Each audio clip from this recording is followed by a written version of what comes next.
الحمدلله خدا پاک موږ مسلمانان پیدا کړي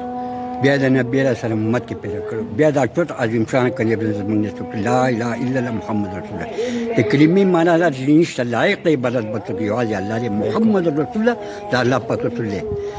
دا د الله پاک رسول دی مقصد د کلمې دا الله نه هر کار کې دوی یقین او د مخلوق نه کې دوی یقین موږ زړه کې راشي الله په خپل اراده باندې هر څه کوي شي مخلوق په خپل اراده باندې هیڅ نشي کولای عزت ذلت الله پر سره کامیابی نه کامیابی د الله په دا الله پاک زموږ سره کامیابی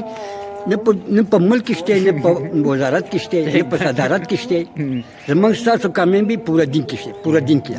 دا دین په پورا دین په موږ تاسو کې څنګه راځي د دې پر مهنت وکړه دا مهنت په څوک دا مهنت په موږ هغه کسب کوي چې دا مسلمانۍ او کلمه ویلي لا اله الا الله محمد رسول الله د دې کلمې د مهنت لپاره زر وته څلور میاشتې کال کې بالکل په کال تاریخ ورځي او دا چې کوم دعوت دا لرنه وداري او نمبر خو بیا ورسې ودی دي نمبر ودی دي بیا بس په اردو کې وکړه فقط په اردو وای کنه بل په پښتو غي اما ټول کې دي دا باندې دا ډېر کسان دي ټول دغلي ها د دې لپاره خلاص پورته کوي لاس پورته کوي موږ د الله سره دې کلمه کې وعده کړل چې الله ستاسو حکمونه ستاسو پیغمبر طریقې به منو او د دې لپاره مهنت پکار دی مهنت په څوک کې دا مهنت موږ تاسو کوو